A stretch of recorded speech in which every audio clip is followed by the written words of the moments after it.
আমি বলি আপু আপনার নাম কি? হীরা। হীরা। এই যে ডান পাশে যে আছে আর বাম পাশে যে আছে তারা কি হয়? আমার মা বাবা। আচ্ছা, আপনার মা বাবার সাথে আপনি চলে যেতেছেন? হ্যাঁ, তারা যখন নিতে আসছে আমি যাচ্ছি, কিন্তু আমি স্বেচ্ছায় কার তো কাছে যাচ্ছে। থাকবো সেটা আমি আপনাদের বলতে পারছি না এটা ঠিক আছে। আর সেটা আপনারা আমাকে জোর করতে না ওটা পারবেন আমরা জোর করবো না।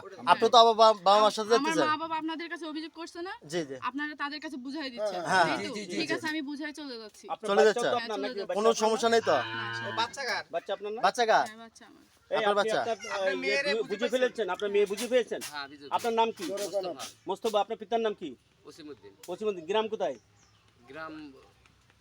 গ্রামের নাম হ্যাঁ হ্যাঁ, গ্রামের নাম বলেন। গ্রামের নাম রসপুর, রসপুর। দামরহাট, হ্যাঁ, জেলা নওগাঁ, ঢাকায় কোথায় থাকেন? ঢাকা, আশুলিয়া। কোথায়? আশুলিয়া, ঘুষবাগ, আশুলিয়া। ঘোষবাগ, আশুলিয়া। কার বাড়ি মনে আছে? রিপনের বাড়ি। রিপনের বাড়ি। আচ্ছা ঠিক আছে। আপনার নাম কি? সুজারা।